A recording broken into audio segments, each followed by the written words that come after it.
Hello guys, welcome back to my channel. It's Aniket here. तो last वाले video से हमने सिंपल स्ट्रेसेस एंड स्ट्रेन के न्यूमेरिकल स्टार्ट किए थे। सो आज के इस वीडियो में और भी हम इंटरेस्टिंग और अच्छे अच्छे न्यूमेरिकल्स देखने वाले हैं। तो let's start. The safe stress for a hollow steel column which carries an axial load of 2.1 into 10 to the power 3 kilonewton is 125 meganewton per meter square if the external diameter of the column is 30 centimeter. Determine internal diameter. मतलब एक hollow steel column है, उसमें stress कितना act हो रहा है, उसमें 2.1 into 10 to the power 3 kilo newton इतना स्ट्रेस जनरेट हो रहा है एंड उसमें एक्सियल लोड ये 125 mega newton per metre square इतना लग रहा है। और जो एक्सटर्नल डायमीटर है उस पर्टिकुलर हॉलो स्टील कॉलम का वो है 30 सेंटीमीटर। और हमें क्या निकालने के लिए बोला है? डिटरमाइन इंटरनल डायमीटर, जो कि इंटरनल डायमीटर हमें फाइंड आउट करना है। सो गिवन सेफ स्ट्रेस यानी कि sigma equals to 125 mega newton per metre square, मतलब 125 into 10 to the power 6 newton per metre square. Axial load जो कि P से डिनोट किया जाता है, P is equals to 2.1 into 10 to the power 3 kilo newton, यानी कि 2.1 into 10 to the power 6 newton. Kilo Newton का न्यूटन में कन्वर्ट करने के लिए 10 टू दावर 3 यूज किया जाता है। एक्सटर्नल डायमीटर जो कि कैपिटल डी से डिनोट किया है वो है 0.30 मीटर, मतलब 30 सेंटीमीटर का मीटर में कन्वर्ट किया वो आएगा 0.30 मीटर। और internal diameter is small D. अभी we know that sigma equals to force per unit area, sigma equals to P upon A. हमें सिग्मा की वैल्यू मालूम है और पी की वैल्यू मालूम है, ए की वैल्यू हमें मालूम नहीं है, एरिया ऑफ क्रॉस सेक्शन। तो कैसे निकालेंगे? हमारे पास दो डायमीटर है, एक एक्सटर्नल डायमीटर जो कि कैपिटल से डी से डिनोट किया है और एक इंटरनल डायमीटर जो कि स्मॉल डी से डिनोट किया हुआ है। उसके यूज करके हम एरिया ऑफ क्रॉस सेक्शन यानी कि ए फाइंड आउट करेंगे। A is equals to pi by 4 into D square, ये बेसिक फॉर्मूला होता है। और हम यहाँ पे a equals to pi by 4 into capital D square minus small D square, ये फॉर्मूला यूज करेंगे। Equals to pi by 4 into 0.30 square minus small D square. अभी ये एरिया ऑफ क्रॉस सेक्शन की जो वैल्यू है वो sigma equals to P upon A इस equation में पुट करेंगे। सिग्मा मालूम है 125 into 10 to the power 6 equals to load भी मालूम है 2.1 इंटू 10 टू दावर 6 और area of cross section pi by 4 into 0.30 square minus small D square. इस इक्वेशन को रीअरेंज करेंगे और हमें फाइंड आउट क्या करना है? इंटरनल डायमीटर जो कि स्मॉल डी से डिनोट किया है। तो इसे अरेंज करेंगे और स्मॉल डी की वैल्यू फाइंड आउट करेंगे। सो इस इक्वेशन को सॉल्व करने के बाद d is equals to 0.2619 metre, metre का सेंटीमीटर में कन्वर्ट करेंगे तो 26.19 सेंटीमीटर, ये हो गया आपका स्मॉल डी यानी कि इंटरनल डायमीटर। यही हमें इस पर्टिकुलर इक्वेशन में या पर्टिकुलर प्रॉब्लम में फाइंड आउट करना था। So guys, next question. The ultimate stress for a hollow steel column which carries an axial load of 1.9 meganewton is 480 newton per mm square if the external diameter of column is 200 millimeter. Determine the internal diameter. Take factor of safety equals to 4. अभी इस equation में या इस problem में given क्या है? Ultimate stress यानी कि सिग्मा 480 पास्कल यानी कि 480 newton per millimetre square. Then axial load P equals to 1.9 into 10 to the power 6 newton. 1.9 mega newton था, मेगा न्यूटन का न्यूटन में कन्वर्ट करने के बाद वो 1.9 इंटू 10 टू दावर 6 न्यूटन होता है। External diameter of the column जो कि हम कैपिटल डी से डिनोट करते हैं वो है 200 millimetre.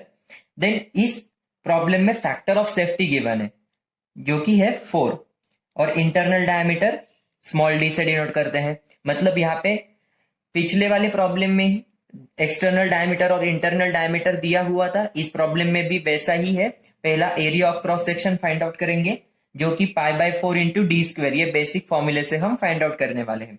So A equals to pi by 4 into capital D square minus small D square equals to pi by 4। अभी कैपिटल डी की वैल्यू कितनी है 200 और स्मॉल डी जो कि हमें फाइंड आउट करना है यानी कि pi by 4 into 200 square minus small D square. अभी फैक्टर ऑफ सेफ्टी इस प्रॉब्लम में गिवन है जो है 4। अभी फैक्टर ऑफ सेफ्टी का फॉर्मूला यूज करेंगे। Factor of safety is nothing but it is the ratio of ultimate stress to the working stress. अभी फैक्टर ऑफ सेफ्टी एफओएस की वैल्यू मालूम है और अल्टीमेट स्ट्रेस की वैल्यू मालूम है। हमें फाइंड आउट क्या करना है वर्किंग स्ट्रेस। वैल्यू पुट करेंगे 4 equals to 480 divided by working stress. अभी वर्किंग स्ट्रेस को रीअरेंज करेंगे और 4 को इधर नीचे लेके आएंगे। Working stress equals to 480 divided by 4 और वर्किंग स्ट्रेस की वैल्यू आती है 120 न्यूटन पर मिलीमीटर स्क्वायर। तो गाइज वर्किंग स्ट्रेस हमने फाइंड आउट किया, उसकी value 120 newton per millimetre square. अभी हम फाइंड आउट करने हैं sigma equals to P upon A. अभी हमारे पास सिग्मा की भी वैल्यू है, पी की भी है और ए की भी है।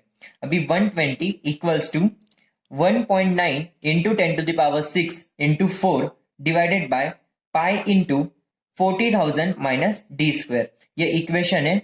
इसे अरेंजमेंट करने के बाद हमें स्मॉल डी की वैल्यू निकालनी है। इसे अरेंज किया यहाँ पे सिर्फ 40,000 minus small D square equals to 1.9 into 10 to the power 6 into 4। ये 120 नीचे लाया पाई इंटू 120 और एक ये इक्वेशन सॉर्ट आउट किया पूरा। इसकी वैल्यू आएगी 20,159.6 और वो इक्वेट कर दिया 40,000 माइनस डी स्क्वायर से। अभी डी स्क्वायर यहाँ पे माइनस में है, आरएचएस में जाएगा तो प्लस हो जाएगा और 20,159.6 ये प्लस में है, एलएचएस में लाएंगे तो माइनस हो जाएगा। सो डी स्क्वायर की वैल्यू आई 19840.4 और डी स्क्वायर की वैल्यू है 19,840.4। सो डी की वैल्यू हो जाएगी 140.85 मिलीमीटर। ये हो गया आपका इंटरनल डायामीटर। अभी नेक्स्ट क्वेश्चन और इस वीडियो का लास्ट क्वेश्चन है। A stepped bar shown in figure is subjected to axially applied compressive load 35 kilonewton. Find the maximum and minimum stresses produced. अभी ये नीचे एक डायग्राम है जिसमें आपको दो ब्लॉक्स दिख रहे होंगे। इस ब्लॉक को मैं नाम देता हूं A और इस ब्लॉक को नाम देता हूं B। अभी इन दोनों ब्लॉक के ऊपर 35 किलो न्यूटन इतना कंप्रेसिव लोड एक्ट हो रहा है और ए ब्लॉक का डायमीटर गिवन है जो कि है 2 सेंटीमीटर और बी ब्लॉक का डायमीटर गिवन है 3 सेंटीमीटर। तो हमें इस प्रॉब्लम में क्या फाइंड आउट करना है, find the maximum and minimum stresses produce. मतलब इस पर्टिकुलर ब्लॉक्स में कितने maximum and minimum stresses produce होते हैं। तो गाइस अभी गिवन P इक्वल्स टू मतलब एक्सियल लोड कितना है 35 किलो न्यूटन यानी कि 35,000 Newton. Diameter of upper part यानी कि D1 जो A से डिनोट किया था उसका डायामीटर है 2 सेंटीमीटर मतलब 20 मिलीमीटर और डायामीटर ऑफ लोअर पार्ट यानी कि D2 जो B से डिनोट किया था उसका डायामीटर है 3 सेंटीमीटर यानी कि 30 मिलीमीटर। अभी एरिया ऑफ अपर पार्ट यानी कि A1। अभी एरिया मालूम है A equals to pi by 4 into D square. अभी अपर पार्ट का एरिया हमें निकालना है और अपर पार्ट का डायमीटर कितना है 20 मिलीमीटर। तो 20 मिलीमीटर ये वैल्यू पुट करेंगे पाई बाय 4 इंटू 20 स्क्वायर, ये हो जाएगा 100 पाई मिलीमीटर स्क्वायर।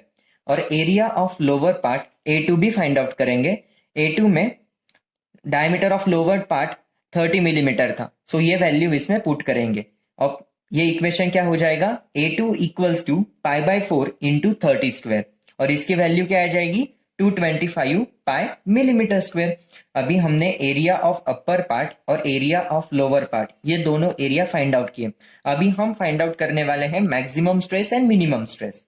मैक्सिमम स्ट्रेस और मिनिमम स्ट्रेस फाइंड आउट करने के लिए हमें क्या लगेगा, लोड जो कि कॉमन एक्ट हो रहा है दोनों ब्लॉक्स के ऊपर जो कि है 35 किलो न्यूटन यानी कि 35,000 न्यूटन। बट ब्लॉक्स का डायमीटर अलग अलग था, मतलब ए का था 2 सेंटीमीटर यानी कि 20 मिलीमीटर और बी का था 3 सेंटीमीटर यानी कि 30 मिलीमीटर। और उसके अकॉर्डिंग हमने दो एरियाज फाइंड आउट किए, एक अपर पार्ट के लिए और एक लोअर पार्ट के लिए। अभी जब मैक्सिमम स्ट्रेस लगेगा, अभी ये दोनों ब्लॉक थे, मैक्सिमम स्ट्रेस कहां पे लगेगा, ए ब्लॉक पे लग रहा था बिकॉज ए ब्लॉक ऊपर था और बी ब्लॉक नीचे था। ए ब्लॉक के ऊपर मैक्सिमम स्ट्रेस लग रहा था, so maximum stress equals to load upon A1। अभी A1 एरिया लगेगा, so load 35 into 10⁻³ divided by 100 pi, यानी कि वो अपर पार्ट था, और इसका फाइनलाइज मैक्सिमम स्ट्रेस कितना आ जाएगा 111.4 Newton per millimetre square. Same अभी मिनिमम स्ट्रेस कहां पे लगेगा, ब्लॉक बी के ऊपर, जो कि load upon A2 35 into 10⁻³ divided bye 225 पाई, और उसका फाइनलाइज क्या आ जाएगा 49.51 न्यूटन पर मिलीमीटर स्क्वायर। तो गाइज इस प्रॉब्लम में हमें सिर्फ maximum stress and minimum stress find out करना था। सो आने वाले अगले वीडियोस में भी हम ऐसे अच्छे इंटरेस्टिंग न्यूमेरिकल सॉल्व करेंगे और उसे अंडरस्टैंड करेंगे। सो होप गाइज आपको ये वीडियो अच्छा लगा होगा, तो लाइक शेयर सब्सक्राइब जरूर कीजिए, और पर्टिकुलर इस पीडीएफ की नोट्स आपको डिस्क्रिप्शन बॉक्स में दी जाएगी। अगर कुछ डाउट्स वगैरह रहा तो आप इसे प्रेफर कर सकते हैं, या फिर कमेंट सेक्शन में डाउट पूछ सकते हैं। Thank you.